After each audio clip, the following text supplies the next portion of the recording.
boy Louis here for a settings video. It's going to be best PS5 settings for Warzone / multiplayer. I'll talk a little bit about it so I can kind of say what I would change differently. I'm mostly playing Warzone right now, so this is catered strictly to Warzone. Now, bear in mind, the new COD Black Ops 6 is coming out in like 2 months, so a lot of this is probably going to transfer over. If it was like last year, pretty much all the settings on MW2 transferred the same to MW3. I didn't have to change anything. So, bear that in mind. But this is for PS5. PC is a little bit different, guys. I'm going to be getting on PC pretty soon, probably in the next couple months. And we'll do a video on there as well. But there's already so many of those, you probably don't need my help with that. But this is going to be what I use on PS5. It's been pretty much the same for the last 2 years on COD. So let's get into it. Quick settings. We're on 6.6 sensitivity. A lot of pros, a lot of higher skilled competitive players are going to be running something similar. 6.6, 7.7, maybe 6.7, 6. Some guys run 5.5. Some guys run 8.8. But in the ballpark, this is just right there in the middle of that sweet spot for me. You can get your head around fast enough to turn on a guy, or you're not going to feel too slow unless you're used to playing on like 20 because you're insane. 6.6 is good. Brightness, I kind of just keep it at 48 because, as you can see, I don't know how this translates to YouTube, but that's the cutoff to where I can see the Call of Duty barely visibles. According to this chart here, this is the perfect brightness for me. Master game volume. Master game volume. I run at 90 because it's automatically at 100. But when you have it at 100, I mean, gunshots, there's so many things that are just super loud. But the thing is, you can't turn it down too much because I've experimented with turning it down to like 80, 70. And I was not able to hear people very well. I was not able to hear audio cues that I needed to hear. So, footsteps, booms, etc. This is key. Depending on the headset you have, this is kind of just up to you. Just be mindful. Don't turn it down too much. You won't be able to hear. If you like it all the way up, you're insane. Awesome. Good for you. Let's go to controller. So, button layout, I have tactical flipped on. This is kind of irrelevant because I actually use a DualSense Edge controller that has 2 paddles on the back that allows me to, I bind my jump and my slide onto my paddles. So I don't really. The only important thing to note here is I melee with my circle instead of my stick, which honestly I don't even need to do. I don't know why, I just kind of left it that way. I've been playing like that now for a couple of years, so it's just comfortable. Flipped is the other important thing to note. I shoot with my bumpers instead of my triggers because way back when, long time ago on Black Ops 3 and subsequent CODs, they didn't have the technology. They didn't have like the super where you could customize the dead zones with the triggers. Maybe they did, but back then that was the better way. You were going to react faster with the bumpers. You were going to be able to click them down easier, less distance to go, right? But now I think it's kind of just up to preference. Like I said, I've been playing this way for like 8-9 years now, so we're just going to stick with it. Yeah. This is a thing I'm seeing a lot now lately in the competitive community. I was watching a video on the #1 ranked player, and every gunfight he was getting in, he was pinging them. I don't know if he was using this setting or if he has a different button binded to do it, or he's a freaking alien. It's really hard to press that top button on the D-pad and ping someone while you're in mid-fight, while you're jumping, while you're drop-shotting, while you're strafing, unless you're an alien. So I think this is what they're using to, like Lucky Chamu and, like those guys that are top guys that ping everybody mid-gunfight. This is probably what they're doing. This is the flip. Like I said, I already explained that. Controller vibration, pretty old school. No, you don't need that. I made the change back on like Black Ops 2. and never went back. I mean, I always felt like I shot better without vibration. Again, that's up to you, personal preference, but I recommend no. Dead zone inputs. I run 2.4 right now because I have a little bit of stick drift. I could go down lower and still get away with it, but this is just what's comfortable to me. I've been playing on that way now a couple days, and it feels good, so I'm just gonna leave it that way. Yeah, let's see. Miss anything there? Cool. Actually, wait, I'm trolling. So here's our sensitivity again. Here's the sensitivity multiplier. Sensitivity multiplier is 0.9. Okay, so if you guys do a little bit of math, that makes my sensitivity when I'm aiming down sights 5.4. So it's a little bit slower than 6. Just kind of helps me keep my target. I don't know. I made that change at the beginning of MW3, and I never went back. This is totally up to preference, though. But yeah, this is what I run. I don't change any of that. I don't change any of that. I don't use tack stance. Key right here. Dynamic. Absolutely want to run dynamic. So basically, it starts fast, slows down, whatever. I don't know the science behind it, but trust me, if you're not playing on dynamic, you are trolling. It feels so much better. It's OP. And again, I don't change any of this. Target aim assist on. If you don't have it on, you're trolling or you're a god, and you're not getting a lot of kills. Your PC players complain about target aim assist all the time. About aim assist that, aim assist this. Run aim assist, trust me. Aim assist type, Black Ops. Because if you're an old head COD player like me, been playing since the PS3, the Xbox 360, or even I've been playing since COD 1, but that's irrelevant anyway. Black Ops is going to be your it's the aim assist you're most familiar with. Obviously, precision, focusing, whatever. I recommend Black Ops. They used to have Modern Warfare, I think. I guess. Oh, default. Default. That's basically going to be your two choices, default and Black Ops. I choose Black Ops. But if you are better with that Modern Warfare aim assist, yeah. It is aim assist, of course. Yeah. I'm never really in third person, but yeah. So, that's the aim assist.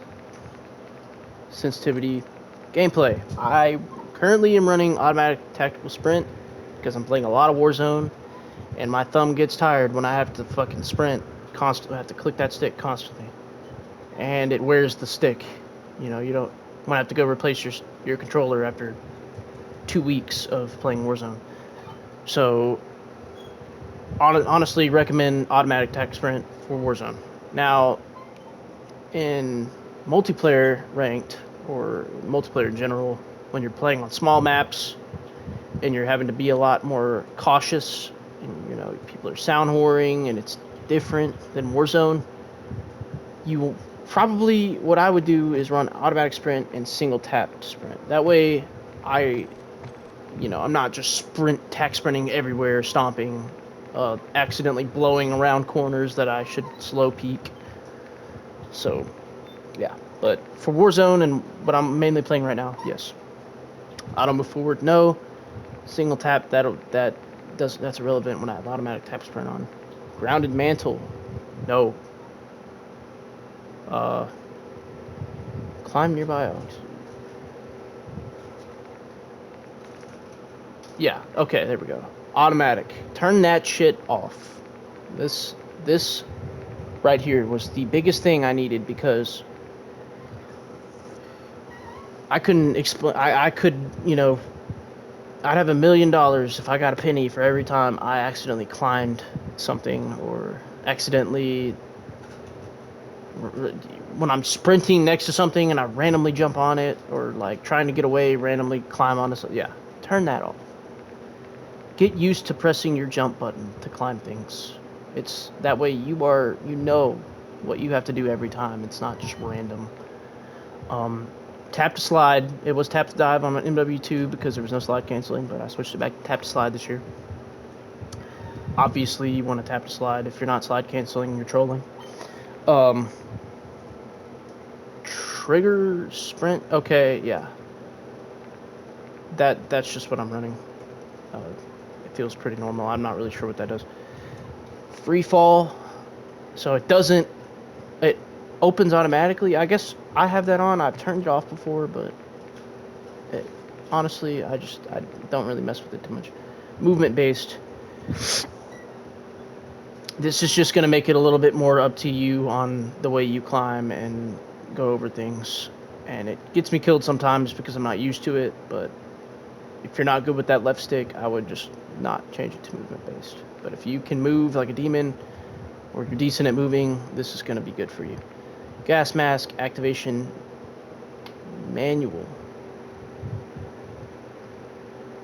Yeah, put it on manual because you don't want it to just come on. You don't always need your mask on. It comes on when I have it on manual. It like say I have a gas mask in my inventory, it'll automatically be applied after taking like 1 tick of damage from the gas. So this is all pretty standard. These two here are important. Let's see. Independent for akimbo. All right, let's go back. Yeah. So, oh, yes. Interact. Prioritize interact. You don't want to have to hold to reload. You don't want to have to hold to pick things up. This is your best of both. Maybe prioritize reload works now. When I tried it before, it did not work. It might work now. Maybe that's the better one. But this is what I played on last year, and this is what I kept it on. It's tap to interact. So you pick things up, you open chests with a tap, you tap to reload. But if it's both at the same time, if you're standing on a pile of guns or near a chest and you try to reload, you will have to hold the reload. So keep that in mind. Armor plate, apply all, simply because it's comforting to know when you start putting on those plates, you know they're all coming on, and you can ready yourself for someone coming around the corner and disengaging that and shooting them. It's just better. Trust me. Apply all. And that's pretty much it for the gameplay. So we're gonna come down to graphics. Now, if you're on PC, this is gonna be a lot more in depth. So now you know for sure I'm on console. This is what I run: on-demand texture streaming. On-demand texture streaming, basically, it's downloading better quality graphics in the background. This is totally up to you. I've played with it off. It makes the game look a little bit more fuzzy, a little more grainy, but it plays well. With it on, depending on your internet, could make your game look phenomenal, compared to before. It can make it look a lot better. So you can mess with this. I just leave it as, yeah. So I have AT&T fiber. It supports this pretty well. Motion blur off. You want to turn motion blur off. There's no reason you would want to have any kind of disruption in your gameplay to where you can't see, like, period. Why would you want that? So turn world motion blur off, weapon motion blur off, film grain off, all interruptions. Like, why would you?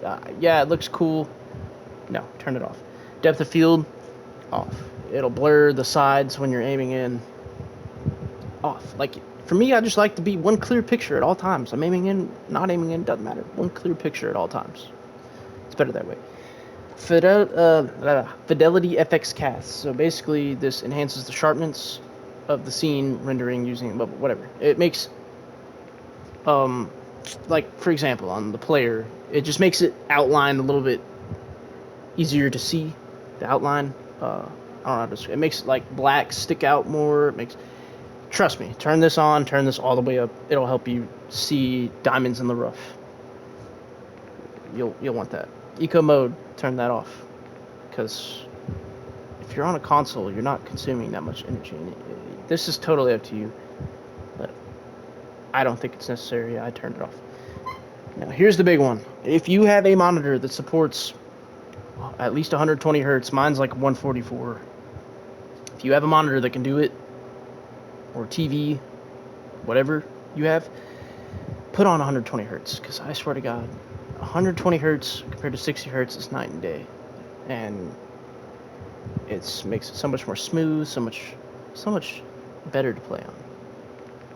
120 hertz. Field of view is totally up to the player. I would say if you're in multiplayer, it's probably better to have a little bit lower FOV because, well, just because, like, if you have a guy on a head glitch on 100 FOV, you might be able to shoot him off. On 120, it's a lot harder. Even though I play on 120 and I shoot people off head glitches all the time, it's kind of player dependent. But a lot of pros like to use a little bit lower. They don't use 120 in like the CDL. But a lot of Warzone pros like to run 120 because it just allows you to move. It makes you feel like you're moving faster and you can see a lot more up close, and it's pretty sick. I recommend it for Warzone 120.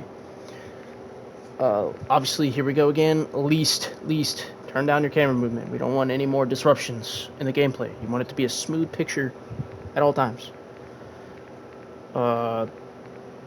Safe area. You want the safe area as small as it can be.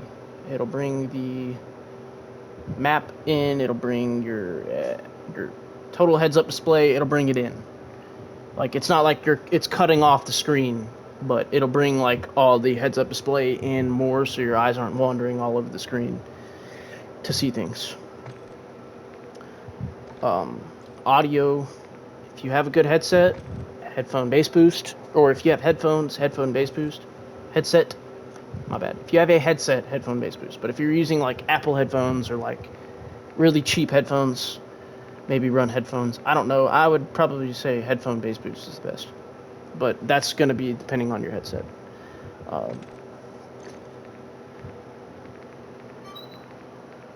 This is all pretty standard open mic sensitivity. Guys, the way this works is the higher it is, the less sensitive your mic is. And there's a lot of people who don't really know that their mic sounds like absolute garbage, and they're picking up every bit of audio in the background. So if you were watching this video, turn this up, and you can test it. You can test it right here. See how every time I talk, on the right side of the screen it says my name? And the little speakerphone, that means it's picking up my audio every time I talk. Now, if that thing is on the screen 24/7 and I'm not saying anything, it's probably picking up the other. I have a fan blowing on me, and it's not even picking up the fan. That's why I have it turned up so high. It's because I'm currently playing with fans blowing next to me, and if I have this turned down even a little bit, it'll pick up all of that fan, and it is very annoying for anybody who's playing with me. So keep that in mind. Microphone level is just the volume, so that's where these differ. This is the threshold. This is where it picks it up, and then this is the volume of that audio that it picked up. So these are different. Okay. Mono audio, reduced tinnitus sound. I recommend this because, flashbang, like, it's just not as bing, it actually it actually concusses you on the headset. So it's better to have this on. It's just less annoying. Hit marker sound effects. This is totally up to you guys. Totally up to the player. But I chose classic because it's the classic Modern Warfare 2 hit marker sounds. I can't emulate that as well. But, the good old intervention one shot, the thick hit marker sounds. I like that sound. So that's what we run. Interface. I just leave all this normal. Square, you want it to be a square, right? As you can see in that demonstration right there, you see more on the map in a square than you would if you had the round mini map. It's going to be a little bit bigger on your screen, but trust me, it's worth it. You want to be able to have as much information as you can in Call of Duty to succeed. Minimap rotation, yes. It rotates the map. Like, that's just a little bit easier to understand, I think, when you're playing. It doesn't. That's totally up to you. You can make it work either way, but I like it when it turns with me. Horizontal compass. I have this on, but I don't even use it. They added this, I think, back on Modern Warfare 2019, and I probably have looked at it a total of like 3 times in 3 years, 4 years. Because I played long before the compass, and I'll be playing long after it's gone.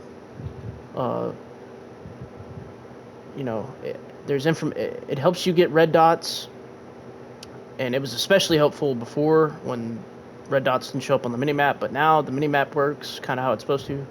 I don't think the horizontal compass gives you any benefit. I could be wrong. I don't think it gives you any more benefit than the minimap does. So I leave it on just because why not? Crosshairs on, obviously.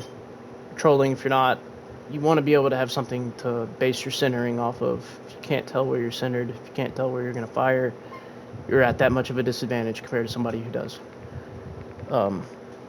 Center dot, kind of the same thing. Some things you're holding, or some guns don't have the crosshair, so you'll have that center dot. Same reason. Centering. Centering is everything in first-person shooter games, guys. Any advantage you can have on centering, this is it. All right. I make it larger just because the regular one is kind of small. Totally up to you guys. Hit marker visuals, of course. I don't unless you're a realistic kind of guy. This is the way to go. You want to be able to see your hit markers. Damage based, it'll turn red if they're dead. Yeah. Player names, full name, whatever. And this is kind of another thing I would recommend, but it's not essential. Your server latency. Guys, if you're not on a good, reliable internet, or even if you are, I'm on AT&T fiber, and there's sometimes where it doesn't feel like I'm lagging, but my ping tells me otherwise. I'm at 60 or 70 ping, and I guess you don't really have to know, but it's just good for your peace of mind to know what connection you're at. Packet loss, same thing. You could have good ping, but for whatever reason you have like 5% packet loss that's causing you to lag and you didn't notice. So that's another thing, just peace of mind. It's good to know these two things. Clock, for me, sometimes I'm sitting here playing for hours and I get lost in the sauce. I don't know what time it is. So clock is just kind of for me. Connection meter is pretty much useless because if you're already running these two things, you don't need a connection meter. It kind of just takes up an unnecessary part in the top of the screen that I don't really like. So crossplay, I play with it on. Trust me, if you're a console player, at least in my experience, you won't be able to find a match without crossplay in Warzone. Multiplayer ranked, yes, I can turn it off and find matches, but in my experience, every time I've tried, I could not find a match, and if I could, it was going to take a really long time. I didn't have the patience. Guys, just play the PC guys. If they're cheating, I know they're cheating. They have an advantage. Whatever. You're getting better at the game. So crossplay on, crossplay communication, so you can actually hear the motherfuckers curse you out in Spanish. Dismemberment and gore, of course. I don't have anything turned off. Yeah, that's pretty much it. Make sure I didn't miss anything.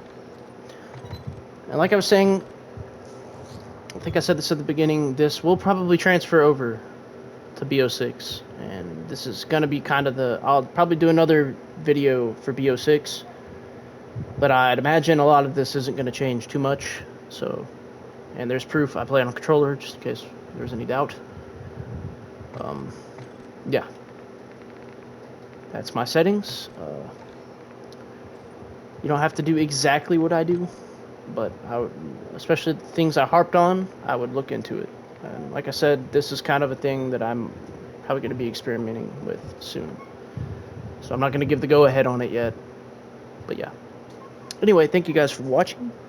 I'll see you guys on the next one.